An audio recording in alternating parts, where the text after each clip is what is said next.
ខ្ញុំបាទសូមគោរពជម្រាបសួរពុកម៉ែបងប្អូនដែលតែងតែនិយមតាមដានវីដេអូថ្មីឆ្នោតវៀតណាមប៉ូហូថ្ងៃនេះទី1 ខែ 7 ឆ្នាំ 2025 មុននឹងមើលទំនុកឆ្នោតនៅថ្ងៃនេះសូមឲ្យពុកម៉ែបងប្អូនចុច like និងចុចមេដៃចុច share ម្នាក់មួយដើម្បីទទួលបានសំណាងហេងៗទាំងអស់គ្នានៅថ្ងៃនេះសម្រាប់បងប្អូនដែលចូលទស្សនាថ្មីមិនទាន់បានចុច subscribe និងដាក់សញ្ញាកណ្ដឹងទេសូមចុច subscribe និងដាក់សញ្ញាកណ្ដឹងម្នាក់មួយដើម្បីទទួលបានវីដេអូថ្មីបាទរៀងរាល់សប្តាហ៍ចឹងក្នុងមួយសប្តាហ៍យើងផុសវីដេអូ2ដងគឺផុសនៅថ្ងៃអង្គារហើយនិងថ្ងៃសុក្របាទចឹងបងប្អូនមើលវីដេអូមួយថ្ងៃបាត់3ថ្ងៃមើលមួយថ្ងៃបាត់2ថ្ងៃ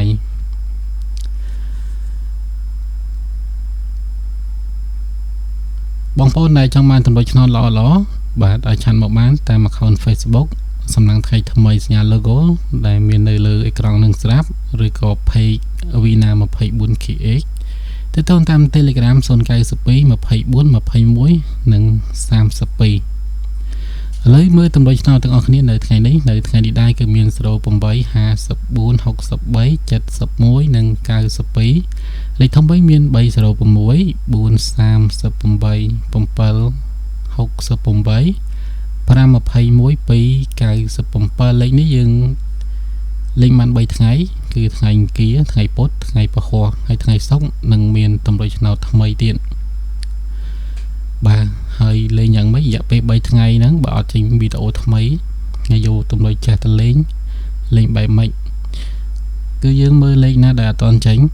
បាទលេខណាខ្ទង់ណាដែលមិនទាន់ចេញគឺយើងយកទៅលេងចាក់នៅថ្ងៃបន្ទាប់បានព្រោះទំនុកឆ្នោតនេះខ្ញុំធ្វើរយៈពេល3ថ្ងៃគឺមិនចូលគ្នាផុសតែម្ដងចាំបងប្អូនអាចចូលទៅមើលបានមិនថាថ្ងៃអង្គារពុធពហុរយៈពេល3ថ្ងៃហ្នឹងគឺយើងចូលមើលទំនុកឆ្នោតនេះបានថ្ងៃសុក្រនឹងចេញវីដេអូថ្មីមានថ្ងៃសុក្រសៅរ៍អាទិត្យច័ន្ទបាទថ្ងៃនេះមានតែប៉ុណ្្នឹងទេរកពាក្យសម្ដីនិយាយខុសឆ្គងត្រង់ណាសូមមេត្តាជាស្រ័យបាទហើយបងប្អូនដែលចង់បានលេខល្អបានគឺលេខបងសេវា071 314 843ទៅតាម Telegram ឬក៏ account Facebook បញ្ជាក់លេខបងសេវាមានតែមួយខ្សែទេ071 314